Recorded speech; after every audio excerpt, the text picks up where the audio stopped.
Hello everyone, welcome back to our channel with me Namrata on make it simple. तो आज हम जिस topic को सिंप्लीफाई करने वाले हैं वो है नेफ्रॉन। इसकी फर्स्ट वीडियो में हमने किडनी को डिटेल में सिंप्लीफाई किया था। जिन्होंने भी वीडियो नहीं देखा है तो वो नीचे डिस्क्रिप्शन बॉक्स में या फिर ऊपर आई बटन में उसके लिंक आपको मिल जाएंगे, तो देखना मत भूलिएगा। स्टेप वाइज समझेंगे तो समझना आसान होगा। कि सेकेंड वीडियो में हम लोगों ने नेफ्रॉन का आधा स्ट्रक्चर समझ लिया था, जिसमें हम लोगों ने ग्लोमेरुलस फिल्ट्रेशन ऑलरेडी देख लिया है। इस वीडियो में हम, जो कि हमारा थर्ड वीडियो है, बाकी जो बचा हुआ पार्ट है यानी कि पीसीटी और डीसीटी को सिंप्लीफाई करेंगे। तो फिर चलिए हम अपना सिंप्लीफिकेशन स्टार्ट करते हैं। नेफ्रॉन का जो पीसीटी पार्ट है यानी कि प्रॉक्सिमल कॉन्वोल्यूटेड ट्यूब्यूल्स, इसको हम अलग से यहाँ पे समझते हैं कि यहाँ पे कैसे रीएब्जॉर्प्शन और सिक्रेशन होता है। ठीक है, ब्लैक वाला ये है हमारा क्या, पीसीटी का ट्यूब्यूल। ठीक है, और बीच में ये इंटरस्टिशियल फ्लूइड है, और ये जो ब्लू कलर का ट्यूब देख रहे हैं ये है हमारा पेरीट्यूब्यूलर कैपिलरीज, जो आर्टरीज का एक अनदर फॉर्म है ना। यही क्या करता है, एब्जॉर्ब करता है और सिक्रीट करता है। ठीक है, तो जैसा कि हमने बताया कि कैप्सूल से, वुमेन्स कैप्सूल से हर चीज फिल्टर हो जाती है ना, सिर्फ ब्लड सेल्स, प्लाज्मा और प्रोटीन छोड़ के बाकी सब कुछ वो फिल्टर कर देता है। तो 100% ग्लूकोज, मतलब ग्लूकोज पूरा ही दोबारा से ये क्या होता है, एब्जॉर्ब कर लिया जाता है। पेरीट्यूब्यूलर कैपिलरीज के थ्रू पूरा ग्लूकोज एब्जॉर्ब कर लिया जाता है, क्योंकि उसने तो पूरा ही छान दिया।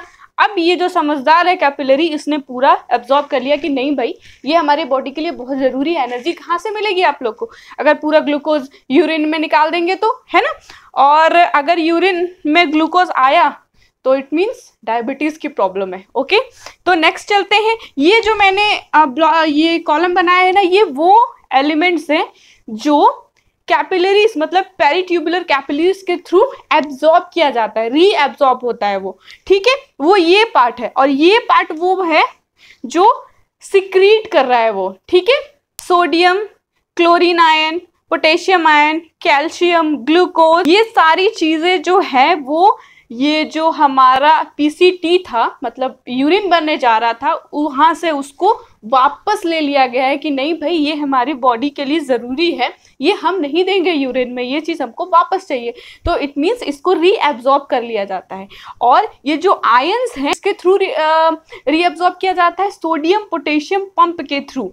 ठीक है, सोडियम पोटेशियम पंप के थ्रू जो सोडियम है और पोटेशियम आयंस है, इसको वापस से जो है रीएब्जॉर्ब कर लिया जाता है। इसके अलावा जो वाटर है, H2O है, वो लगभग 70 से 80% ऑफ वाटर जो है वो पीसीटी में ही रीएब्जॉर्ब कर लिया जाता है। क्योंकि वाटर तो बहुत सारा, अभी हमने देखा था ना कितना 180 litre per day water release करता है, तो उतना तो नहीं हो सकता ना यूरिन, है ना। तो हमें, हमारी बॉडी को वाटर तो चाहिए ही। पानी कितना ज़रूरी है हमारी बॉडी के लिए, और इतना इतना अगर पानी हम यूरिन में निकाल देंगे तो फिर बॉडी के लिए तो कुछ बचेगा ही। तो यहाँ क्या होता है कि लगभग 70 से 80% जो वाटर है वो पीसीटी से रीएब्जॉर्ब कर लिया जाता है। हमारा क्या पीसीटी का ट्यूब है, इसमें जो आप ये सेल्स देख रहे हैं, है ना, तो ये एक टाइप की एपिथेलियल सेल है। ठीक है, एपिथेलियल सेल बहुत सारी टाइप की होती है ना, ये क्यूबोइडल टाइप की एपिथेलियल सेल है, और इसमें ये ब्रश लाइक स्ट्रक्चर है ना, जिसे हम ब्रश बॉडी कहते हैं। तो ये क्यूबोइडल जो एपिथेलियल सेल है वो बहुत ही इंपॉर्टेंट रोल प्ले करता है पीसीटी में। यहाँ पे प्रेजेंट होता है हमारा सोडियम पोटेशियम पंप, जो कि पंप आउट करता है और आयंस को मेंटेन करता है। यहाँ पे कंसंट्रेशन भी बहुत इंपॉर्टेंट है। आयंस की जो कंसंट्रेशन है ना वो बना के रखता है, मतलब ब्लड है इसका आयन का कंसंट्रेशन, और ये जो फिल्ट्रेट का जो आयन का कंसंट्रेशन है ना वो अभी इक्वल है। ठीक है, तो आगे जाके इसको कम करेंगे, लेकिन अभी जो है वो इक्वल है, और इसमें से जो इंपॉर्टेंट आयंस हैं उसको यहाँ पे दोबारा से एब्जॉर्ब कर लिया जाता है। सोडियम पोटेशियम पंप अगर आपको नहीं पता है तो आप मुझे कमेंट सेक्शन में बताइएगा, क्योंकि इसको मैं अलग से समझाऊंगी, और ये हर जगह यूज होता है सोडियम पोटेशियम पंप। तो ये आपको ऑलरेडी पता होना चाहिए कि ये जो मैकेनिज्म है सोडियम पोटेशियम पंप का वो कैसे वर्क करता है। ठीक है, तभी आप समझ पाएंगे कि कैसे जो सोडियम है ना उसको इस मतलब फिल्ट्रेट से इस यहाँ से इसको ऊपर भेजा जाता है, फिर पोटेशियम आयन नीचे आता है। तो ये पंप के थ्रू ये भेजता है और निकालता है और कंसंट्रेशन को मेंटेन करके रखता है। ये चीज आपको हो गई क्लियर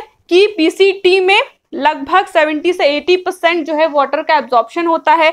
इसके अलावा बहुत सारे कीटोन बॉडीज और बहुत सारे आयंस जो हैं वो सब इंपॉर्टेंट न्यूट्रिएंट जो है वो सब कुछ पीसीटी में रीएब्जॉर्ब कर लिया जाता है पेरिट्यूबुलर कैपिलरीज के थ्रू, और आयंस जो है सोडियम पोटेशियम पंप के थ्रू वो एब्जॉर्ब कर लिए जाते हैं, ठीक है। और कंसंट्रेशन को मेंटेन बनाए रखा जाता है आयंस का कंसंट्रेशन, ठीक है।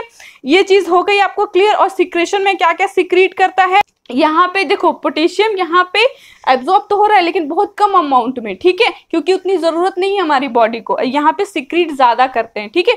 और हाइड्रोजन आयन और अमोनिया, तो ये सब चीजें जो हैं उसको सिक्रीट करता है जिसकी हमें जरूरत नहीं है। अच्छा, सिक्रेशन कहाँ पे होता है? सिक्रेशन जो है मतलब ये जो चीजें सिक्रीट हो रही है ना, वो ये जो ब्लड है ना इनमें से सिक्रीट हो रही हैं, क्योंकि ये जो इम्प्योरिटी है वो उसकी ज़रूरत नहीं है हमारे ब्लड को, तो वो चीज़ें जो बच जाती हैं रह जाती हैं वो आपस में इधर क्या समझौता कर लेते हैं। क्या होता है कि वुमेन्स कैप्सूल में जो चीज़ हुआ सो हुआ, लेकिन पेरिट्यूबुलर कैपिलरीज हैं उसमें भी कुछ वेस्ट चीज़ें हैं जिसको ब्लड की ज़रूरत नहीं है, और जो फिल्ट्रेट है जो कि हमारे ये ट्यूब्यूल में पीसीटी वगैरह में है तो उसमें इंपॉर्टेंट चीज़ें हैं, तो वो आपस में समझौता कर लेते हैं कि भाई तू वेस्ट वाला मतलब मेरे को दे दे और अच्छा वाला तू यहाँ पहुंचा दे, ठीक है। तो मतलब वेस्ट वाला पीसीटी में आ जाए और अच्छा वाला ब्लड में आ जाए, क्योंकि पीसीटी लास्ट में जाके तो यूरिनरी ब्लैडर में उसको जाना है, उसको बॉडी से बाहर ही करना है, और इम्पोर्टेंट चीज़ को ब्लड में जाना है, तो वो आपस में समझौता करते हैं। सिक्रेशन में क्या होता है कि ब्लड से सिक्रेट होता है और एब्जॉर्प्शन में जो ये पीसीटी से वापस से वो एब्जॉर्ब कर लेता है, ठीक है। समझ में आ रही है बात? तो हम चलते हैं इस लूप की तरफ।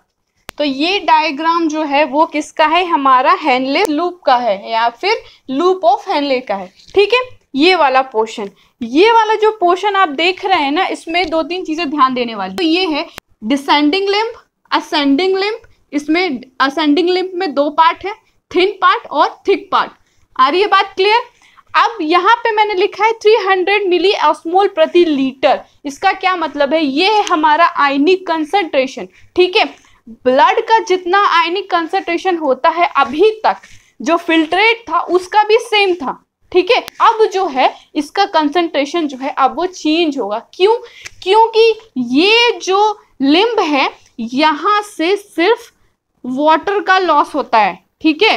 ये जो लिम्ब है ये सिर्फ परमिएबल है वाटर मॉलिक्यूल्स के लिए, बाकी चीज़ों के लिए इम्परमिएबल है। वो किसी चीज को बाहर जाने नहीं देगा, सब चीज के लिए दरवाजा बंद, सिर्फ पानी के लिए उसने दरवाजा खोला है। अब चूंकि इसने पानी के लिए दरवाजा खोला है तो बहुत सारे न्यूट्रिएंट्स जो है, बहुत सारी चीजें जो है वो ऑलरेडी एब्जॉर्ब हो चुकी है, ठीक है। आयंस है, वाटर्स है, यूरिया है ना, यूरिक एसिड है, अमोनिया है, ये सारी चीजें जो है वो अभी इस लिम्ब में मौजूद हैं, ठीक है। अभी हमको क्या करना है कि भाई वाटर निकालना है ना, बॉडी के लिए वाटर चाहिए तो वो हमको निकालना है। तो वो काम कर रही है हमारा ये डिसेंडिंग लिम्ब, ये सिर्फ वाटर मॉलिक्यूल को निकालती है, ठीक है। ये चीज क्या करती है? लिक्विड को कंसंट्रेट बना रही है, क्योंकि वाटर जब निकल जाएगा ऑब्वियस सी बात है अंदर का जो लिक्विड है वो कंसंट्रेटेड हो जाएगा, है ना। तो ये क्या करती है? कंसंट्रेट का काम करती है, कंसंट्रेट बनाती है, ठीक है। अब जब हम इस पोर्शन में जाएंगे, कहाँ पे? असेंडिंग लिम्ब में, तो यहाँ पे चीजें थोड़ी उल्टी हो जाएंगी। ये वाला जो पोर्शन है ये वाटर के लिए इम्परमिएबल हो जाएगा, ये वाटर को लॉस नहीं होने देगा, लेकिन आयंस के लिए ये परमिएबल है, ठीक है। ये आयंस के लिए नो बोला कि भाई आयंस को हम जाने नहीं देंगे, सिर्फ पानी जाएगा, ठीक है। और आयंस कहाँ कहाँ जाता है? आयंस जाता है ये वाले पार्ट में, ठीक है, थिन और थिक वाले पार्ट में। जो थिन वाला पार्ट है वहां पे पैसिव ट्रांसपोर्ट काम करता है, ठीक है, जहां पे NaCl का ट्रांसपोर्ट होता है, ठीक है। लेकिन जो मोटा वाला पार्ट है वहां पे एक्टिव ट्रांसपोर्ट होता है, ठीक है। तो यहाँ पे किसी एनर्जी की रिक्वायरमेंट नहीं है, वो इजीली हो रहा है, इजीली यहाँ से NaCl मूव कर रहा है, ठीक है, यहाँ से दोबारा रीअब्सॉर्ब हो रहा है। लेकिन ये जो थिक पोर्शन है वहां पे वो चीज के लिए पंप लगा दिया गया भाई कि एनर्जी दी जा रही है। पंप मतलब सोडियम पोटेशियम पंप के लिए एनर्जी की रिक्वायरमेंट होती है ना, इसीलिए उसको एक्टिव ट्रांसपोर्ट कहते हैं। इसमें एनर्जी की रिक्वायरमेंट नहीं होती है तो उसे हम पैसिव ट्रांसपोर्ट कहते हैं, ठीक है। तो जो थिन पोर्शन है वहां पे आयंस के निकलने के लिए कोई एनर्जी की रिक्वायरमेंट नहीं है, वो इजीली पैसिव ट्रांसपोर्ट के थ्रू इजीली मूव कर रहे हैं। लेकिन थिक पोर्शन में वहां पे एक्टिव ट्रांसपोर्ट यूज हो रहा है, सोडियम पोटेशियम पंप वगैरह यूज हो रहा है, जिसके थ्रू वो एनर्जी के थ्रू ट्रांसपोर्टेशन हो रहा है। यहाँ पे एक्टिव रीअब्जॉर्प्शन के थ्रू हो रहा है। ये चीज हो गई क्लियर लूप में। यहाँ पे ये चीज हमारे पास जो फिल्ट्रेट है वो बहुत ज्यादा कंसंट्रेटेड है, ठीक है। अब जब हम यहाँ पहुंच रहे हैं, ये चीज हो गई क्लियर, लूप आपको क्लियर हो गया। अब लूप के बाद ही मैं बता दे रही हूँ, यहाँ वो आती है ना आर्टरी, कौन सी, पेरिट्यूबुलर कैपिलरीज, वो इसी लूप को घेरे हुए रहती है, जिसे हम क्या कहते हैं, वासा रेक्टा, ठीक है। इसकी पोजीशन आपको पता चल गई। एक पिक्चर में आपको ऐड कर दूंगी जिसमें आप क्लियर कर पाएंगे कि मैं जो ये वो कैपिलरीज की बात करती हूँ ना वो क्या है, ठीक है। और इसी दौरान क्या होता है ना कि ये जो कैपिलरीज में जो ब्लड है ना वो ये मतलब इसी ट्रांसपोर्ट के थ्रू एब्जॉर्प्शन, सिक्रेशन, इसी दौरान वो क्या करती है, जो आर्टरीज होती है ना वो ऑक्सीजन जो है वो रिलीज कर देती है, किसको, किडनीज को। उसके बाद जो ये आप पिक्चर में देखेंगे कि आधा जो पेरिट्यूबुलर कैपिलरीज है ना वो रेड कलर की है और आधी जो है वो ब्लू कलर की दिखाई देगी, ठीक है। मतलब जैसे कि ये है ना, जब मैं पिक्चर दिखाऊंगी तो उसमें शो हो जाएगा। तो वो चीज़ यही बताता है कि जो रेड वाला है ना वो ऑक्सीजन किडनी को देके वेन्स में कन्वर्ट हो जाता है। आर्टरीज ही वेन बनाती है ना, तो यही आर्टरीज जो है ऑक्सीजन रिलीज करके वेन्स बनाती है और वापस से हार्ट में चली जाती है। मैं पिक्चर शो करूंगी तो आपको ये चीज़ क्लियर हो जाएगी मैं क्या बोलना चाह रही हूँ। ये जो पार्ट है ये कौन सा पार्ट है, नेफ्रॉन का, ये नेफ्रॉन का ये वाला पार्ट है। तो मैं ना कलेक्टिंग डक्ट और डिस्टल कॉन्वोल्यूटेड ट्यूब्यूल यानी कि DCT को एक साथ बता रही हूँ क्योंकि इन दोनों का काम ना लगभग एक जैसा है। अभी तक हमारे पास फिल्ट्रेट में क्या है, कंसंट्रेटेड फिल्ट्रेट है, ठीक है, जिसमें से वाटर और आयंस दोनों को ही निकाल लिया गया है। मतलब जितना हो सके कि भाई हमारी बॉडी के लिए जितनी रिक्वायरमेंट है, जितना ज़रूरत है, जो जो इंपॉर्टेंट चीज़ है वो सबको एब्जॉर्ब कर लिया गया है, ठीक है, रीएब्जॉर्ब कर लिया गया है, ठीक है। अब हमारे पास जो ये फिल्ट्रेट है यहाँ पे कुछ पॉसिबिलिटीज अप्लाई होती हैं। पहली जो पॉसिबिलिटीज है वो ये है कि मतलब इंसान है वो पानी का इंटेक कैसा कर रहा है। मतलब अगर वो पानी ज़्यादा पी रहा है तो वो डिपेंड करता है, अगर कम पी रहा है तो डिपेंड करता है। मतलब ये कंडीशंस अप्लाई होंगी कि आगे का प्रोसीजर क्या होगा। आपने देखा होगा जब आपने पानी पीने में लापरवाही की, मतलब पानी कम पिया, तो मतलब बॉडी को ये सिग्नल जाएगा कि भाई पानी हमारी बॉडी में कम है तो उसको मेरे को बचा के रखना है, ज़्यादा यूरिन में पानी को वेस्ट नहीं करना है। मतलब यहाँ पे क्या होगा, यहाँ पे ये होगा कि जो यूरिन है वो और ज़्यादा कंसंट्रेटेड हो जाएगी और वाटर का लॉस और कम हो जाएगा, ठीक है। लेकिन जब हमने दूसरी पॉसिबिलिटीज़ क्या, हमने पानी बहुत अच्छा पिया, ठीक है, हमने बराबर पानी पिया, तो अब जो यूरिन पास होगा बॉडी को सिग्नल जाएगा कि हाँ भाई यहाँ जो हार्मोन्स है, एक्चुअली हार्मोन्स जो है वो देखते हैं कि हाँ भाई पानी का जो है प्रॉपर अमाउंट है हमारे बॉडी में, तो हम जो यूरिन है वो आराम से बना सकते हैं और आराम से उसको निकाल सकते हैं, ठीक है। तो ये जो उसका कंसंट्रेशन है वो नॉर्मल होगा, डाइल्यूटेड यूरिन निकलेगा, ठीक है, कंसंट्रेटेड नहीं निकलेगा। क्यों? क्योंकि बॉडी में पानी की मात्रा प्रॉपर है तो यूरिन भी प्रॉपर निकलेगी, कंसंट्रेटेड नहीं रहेगी, क्योंकि बॉडी पे ये सिग्नल है कि हमारे पास पर्याप्त पानी है। जैसे पानी की कमी होती है तो आदमी स्टोर करके रखता है और पानी अगर ज़्यादा है तो आदमी लापरवाही बरतने लगता है। तो इसका ओवरऑल मतलब क्या निकला कि अगर बॉडी में पानी की मात्रा कम है तो DCT में वाटर का रीअब्जॉर्प्शन ज़्यादा होगा और अगर बॉडी में पानी बराबर है तो रीअब्जॉर्प्शन कम होगा। अब ये रेगुलेट कौन करता है, तो ये रेगुलेट करता है दो हार्मोन। पहला हार्मोन हमने कहाँ देखा था, हमारी जो ये किडनी थी इसके ऊपर हम लोग ये ग्लैंड बनाते थे, एड्रिनल ग्लैंड। अब उसका काम है यहाँ पे, अब उसका रोल अब आया है। तो ये जो एड्रिनल ग्लैंड है ये एक हार्मोन सिक्रीट करता है, ठीक है। ये एड्रिनल जो ग्लैंड है वो एल्डोस्टेरोन हार्मोन जो है वो सिक्रीट करता है। नाम याद रखना, एल्डोस्टेरोन हार्मोन सिक्रीट करता है। और ये क्या काम करता है भाई, ये रेगुलेट करता है कि अब जो हमारे पास ये फिल्ट्रेट है इसमें सोडियम और पोटेशियम की मात्रा कैसी है। अगर जरूरत पड़ेगा तो हम सोडियम को रीअब्सॉर्ब कर लेंगे वापस से और पोटेशियम को निकाल देंगे। ठीक है, ये डिपेंड करता है कि यहाँ का सिचुएशन क्या है। इसके बाद दूसरा जो ग्लैंड है पिट्यूटरी ग्लैंड से सिक्रीट होता है कौन सा हार्मोन, एंटी डायूरेटिक हार्मोन, जिसे शॉर्ट में ADH भी कहते हैं, जो DCT पे भी मौजूद होता है और जो हमारा कलेक्टिंग डक्ट है वहां पे भी ये हार्मोन मौजूद होता है। ओके, पहला एड्रेनल ग्लैंड से सिक्रीट हुआ एल्डोस्टेरोन, दूसरा पिट्यूटरी ग्लैंड से सिक्रीट हुआ एंटी डायूरेटिक हार्मोन जिसे ADH कहते हैं। और ये वही हार्मोन है जो कि मेक श्योर करता है यूरिन का कंसंट्रेशन कैसा होगा। यहाँ पे ADH की सेल्स यहाँ मौजूद हैं, तो यहाँ पे अगर पानी ज्यादा है तो यहाँ पे रीअब्जॉर्प्शन कम होगा, लेकिन अगर पानी कम है तो रीअब्जॉर्प्शन ज्यादा होगा।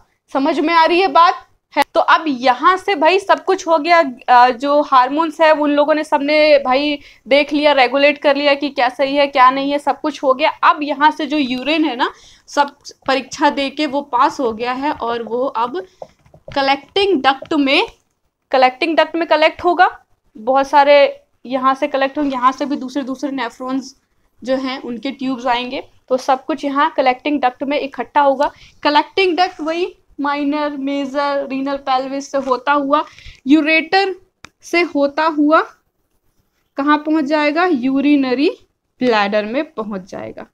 ठीक है, अब यूरिनरी ब्लैडर में पहुँचने के बाद यहाँ पे जो है कुछ मसल्स होती हैं यहाँ पे, जिसे हम स्पिंचर मसल्स कहते हैं। Internal and external urinary sphincter muscles होती हैं जो सिकोड़ के रखती हैं और जरूरत पड़ने पे वो खुल के यूरिन को पास होने देती हैं। राइट, अब जो यूरिन है वो कैसा होता है दिखने में, लाइट येलोइश कलर होता है, ट्रांसपेरेंट होता है। एक नॉर्मल हेल्दी अडल्ट के यूरिन का जो कलर है ना, एकदम लाइट ट्रांसपेरेंट और कोई सेडिमेंट नहीं होता है। ठीक है, और अगर हेल्दी पर्सन है तो जो ऑर्डर है, स्मेल है, वो भी बहुत माइनर होती है। ठीक है, और एक अडल्ट ह्यूमन एक दिन में लगभग 1.5 से 1.8 लीटर जो है वो यूरिन पास कर, और जो यूरिन का जो कलर होता है वो यूरोक्रोम पिगमेंट के कारण जो इसका येलोइश हल्का सा कलर आता है ना, वो उसके द्वारा होता है। यूरिनोड कंपोनेंट की प्रेजेंस की वजह से इसमें वो एरोमेटिक ऑर्डर्स आते हैं।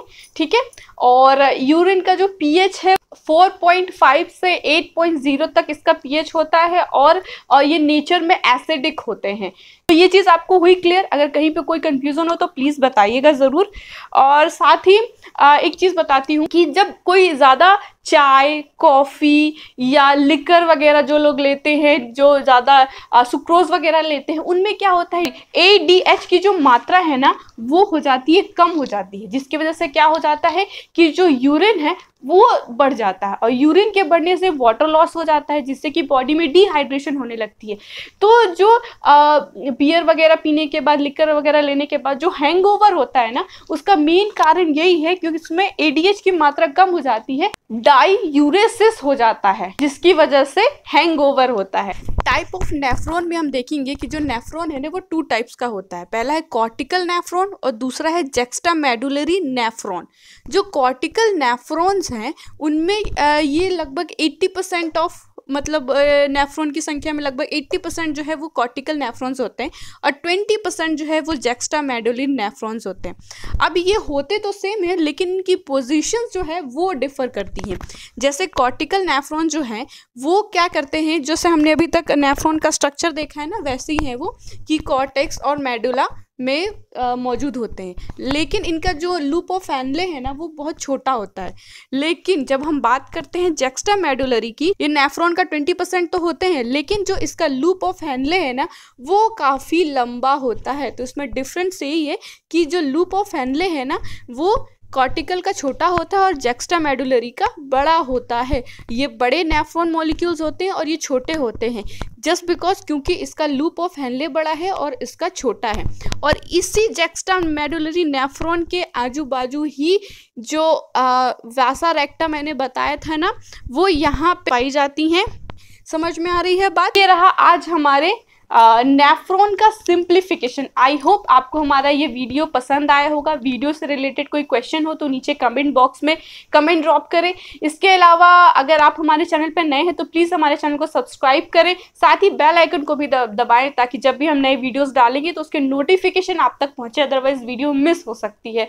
वीडियो पसंद आए तो अपने दोस्तों के साथ शेयर ज़रूर करें और सपोर्ट करें हमारे चैनल को ग्रो करने में। Thank you so much for watching. मिलते हैं अगले वीडियो में।